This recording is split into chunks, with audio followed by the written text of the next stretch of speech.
Hey guys, a little quick thing I want to address because it's driving me a little crazy.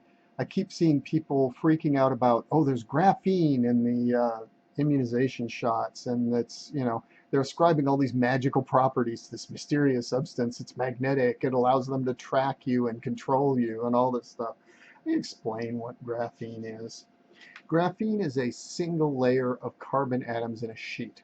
It's an interesting material because in those two dimensions of a sheet, it's insanely strong because of those atomic bonds. And if you could make a giant single molecule of graphene, it would be almost unbreakable.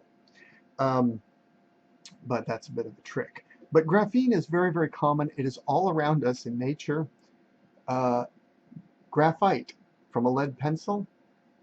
Graphite is just a stack of layers and bits of graphene. It's just billions and billions of layers and sheets of graphene. That's all. That's all it is. That's why graphite makes such a good lubricant, because those little sheets are very slippery and very, they're just one atom thick.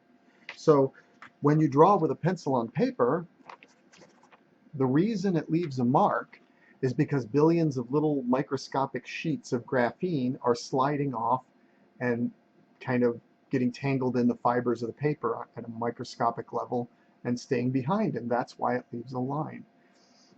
Will it hurt you? No, it's not going to hurt you. You have to worry because something has a couple micrograms of graphene that's injected into you. No, it's totally harmless. Something in your body, probably your macrophages, will come along and gobble it up, but it's going to be microscopic because the liquid's clear, so it's really small bits of graphene. But something's going to come along and gobble it up, and in the meantime, it can't do any harm. It's not magnetic. It doesn't vibrate. It doesn't do any weird shit at all. It's just carbon. Okay, so as far as the shots went, for my experiment, of the four of us who got the Johnson & Johnson, two people didn't really have much in the way of effects. One person, my daughter, got a little sick and feverish for about a day and a half and then was fine. And me, I took the long, slow thing. I never got like really sick, but I felt very sluggish and not at all hungry for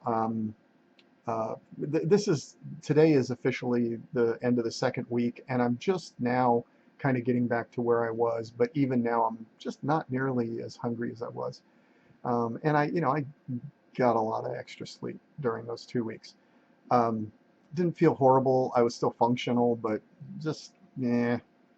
So that's what our reactions were. We're all fine. Nobody died. Uh, anyway, that's all I had to say. Sorry I wasted 3 minutes of your life. You guys have a good one.